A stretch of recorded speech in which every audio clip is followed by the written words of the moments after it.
घंटे जा रहे हैं और लाडू खाओ भाई। बड़े कई दिनों बाद, क्योंकि 17 महीने से हमें यहाँ बैठे थे, किसी भी सांसद ने, किसी भी विधायक ने हमारी बात नहीं सुनी और हमने आगे भी आए, उम्मीद छोड़ दी थी कि आगे भी हमारी कोई बात सुनेगा। इसलिए अपनी मांगों को मनवाने के लिए एक ईसा भाई आया है जो हमारी बात भी सुनेगा और इन मांगों को पूरा करवाने का प्रयत्न करेगा। तो हमारे को वोट गिरने का राह बन गया। जो संयुक्त किसान मोर्चा का ऐलान था कि जेजेपी को हराना है, बीजेपी को हराना है, और जो उम्मीदवार जेजेपी और बीजेपी को हराएगा, इसलिए सक्षम उम्मीदवार आया है। जयप्रकाश को टिकट मिलने की खुशी में हम धरने पर लाडू बांट रहे हैं। भाई सारे भाई धरने पर आओ, लाडू खाओ और एक नारा ला दो, संयुक्त किसान मोर्चा, किसान मजदूर एकता, हमारी मांगे, जोर जुल्म की टक्कर में लोकतंत्र को बचाना है, बीजेपी को भगाना है। भाई लोकतंत्र को बचाना है, लोकतंत्र को बचाना है, संयुक्त किसान मोर्चा, हमारी मांगे, किसान मजदूर एकता, लोकतंत्र को बचाना है। जय जवान, इंकलाब। संयुक्त किसान मोर्चा जिंदाबाद, किसान मजदूर एकता जिंदाबाद, हमारी मांगे पूरी करो, जोर जुल्म की टक्कर में संघर्ष हमारा है, जोर जुल्म की टक्कर में संघर्ष हमारा है। प्रजातंत्र को बचाना है, बीजेपी को भगाना है, प्रजातंत्र को बचाना है, बीजेपी को भगाना है। संयुक्त किसान मोर्चा जिंदाबाद, किसान मजदूर एकता जिंदाबाद, किसान मजदूर एकता जिंदाबाद।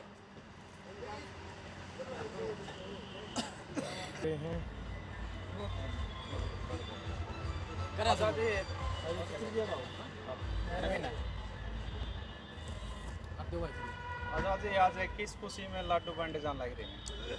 भाई देखिए, यह खुशी कई दिन बाद मिली है। ये धरना 17 महीने से चला हुआ है और हमारी किसी भी एक पिछली सरकार थी जो बीजेपी की और जेजेपी की, हमारी बात नहीं सुनी।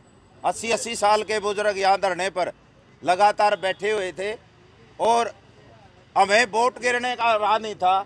इसलिए आज जो इंडिया गठबंधन एक मजबूत कैंडिडेट लेकर आया है, हमें पता है कि यही कैंडिडेट इस बीजेपी को हरा सकता है, जेजेपी को हरा सकता है।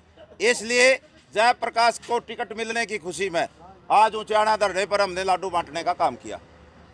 ये खुशी में है या टिकट कटने की खुशी में? जिन्हों बताओ। भाई टिकट तो उस भाई की थी, ये कोई धक्का कर रहा था, उसकी बीजेपी तय कट गई थी, कांग्रेस में टिकट कटे थी। वो घर का नहीं घाट का, धोबी का कुत्ता घर का नहीं घाट का हुआ का हो, तो उस भाई गले बन रही है। लेकिन देखो, अगर टिकट लेनी थी बीजेपी से लेता। 10 साल मलाई बीजेपी में खाई है, बढ़ाई बीजेपी की करी है। जो काले कानून आए उनके पक्ष में उसने रैली निकालने का काम किया। अरीब टिकट कांग्रेस तक मांगा, कांग्रेस क्यों टिकट दे दी। हमने इस बात का कांग्रेस नेतृत्व का भी हम धन्यवाद करना चाहते हैं कि हम दिल्ली के अंदर गए और सच्चाई थी, सच्चाई से हमने अवगत करवाया और शीर्ष नेतृत्व ने हमारी बात सुनी। सोनिया गांधी ने हमारी बात सुनी।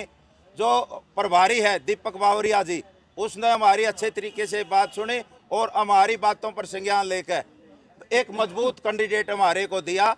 इसलिए बीजेपी जो लोकतंत्र का हनन कर रही थी, प्रजातंत्र को खत्म कर रही थी, किसान मजदूर की बात नहीं सुन रही थी। इसलिए संयुक्त किसान मोर्चा का आह्वान है कि जो बीजेपी को हराएगा उसको हम वोट देंगे। इसलिए मजबूत उम्मीदवार हमारे बीच में जयप्रकाश आया है, इंडिया गठबंधन का उम्मीदवार है। इसलिए हम इंडिया गठबंधन को वोट डालने का काम करेंगे और टिकट मिलने की खुशी में आज हमने ऊंचाना धरने पर लड्डू बांटने का भी काम किया है और सभी लोगों ने एक स्वर से कहा कि जयप्रकाश को बड़े भारी वोटों से यहाँ पर जिताने का काम करेंगे। उनके कार्यकर्ताओं ने आपके धरने के खिलाफ प्रेस कॉन्फ्रेंस की थी, आरोप लगाए थे, तो अब क्या जवाब देना चाहोगे? देखो, आरोप प्रत्यारोप लगाने का लोगों का काम है। धरना लगातार, मैं कहूँ 4 साल से हम आंदोलनरत है और 4 साल से पहले हमने काले कानूनों के खिलाफ लड़ाई लड़ने का काम किया, देश के सबसे बड़ा तानाशाह को झुकाने का काम किया। और 17 महीने से ऊंचाना तहसील परिसर में हम अपनी सामूहिक मांगों को लेकर बैठे हुए हैं। हमारी मांग है कि डैकल हेड से हमें पानी दिया जाए और गुरुकुल खेड़ा को इंडस्ट्री बनाया जाए, ऊपर गामी रेलवे पुल बने, सरकारी कॉलेज बने, साफ पानी लोगों को पीने का मिले, छैतर थुआ संडील के अंदर एक ड्रेन की निकासी की जाए। इसी प्रकार की जो मूलभूत सुविधा है और जो मांग मुद्दे उन्हीं को लेकर हमारा धरना चल रहा है। लेकिन जो पीछे सांसद था, विधायक था, हमारी कोई बात नहीं सुनी थी, इसलिए हम हताश निराश थे। हमें अब आशा और उम्मीद जगी है कि आने वाली सरकार हमारी इन मांगों को भी पूरा करने का काम करेगी। और जो हमारी केंद्र सरकार से मांग है हमारे संयुक्त किसान मोर्चा भारतवर्ष की कि MSP पर फसल खरीद का कानून बने, स्वामीनाथन आयोग की रिपोर्ट C2+50 के अनुसार बिजली बिल, पराली बिल विधेयक को निरस्त करने का काम हो, लखीमपुर खीरी के जो किसानों को रौंदा गया था उसके दोषियों को सजा मिले, किसान मजदूर के कर्जे माफ हो। इन बातों की उम्मीद मिली है हमें और आशा के साथ ही जिया जाता है। इसलिए हमें इंडिया गठबंधन से पूर्ण उम्मीद है कि इन सभी कामों को पूरा करवाने का इंडिया गठबंधन काम करेगा। इसलिए हमारे अंदर आज खुशी भी है। विरोध तो आपने जेजेपी और बीजेपी का कराया, लेकिन वीरेंद्र का विरोध कहीं ना कहीं कांग्रेस का विरोध भी देखा जाएगा था। लेकिन कांग्रेस का विरोध नहीं था, वो संयुक्त किसान मोर्चा हिसार ने फैसला लिया था सभी लोगों ने मिलकर कि जो जेजेपी और बीजेपी से छोड़कर जो भी सांसद और विधायक किसी भी पार्टी में जाएगा और ये जो हमारा जो सांसद इसी कैटेगरी में आता था, इसलिए हमें कहीं भी वोट डालने के लिए कोई जगह नहीं मिल रही थी। आज इस बात की भी खुशी है कि हमें वोट डालने के लिए जगह मिल गई, इसलिए हमने जयप्रकाश को यहाँ से हम जिताने का काम करेंगे और लोकसभा में भिजवाने का काम करेंगे।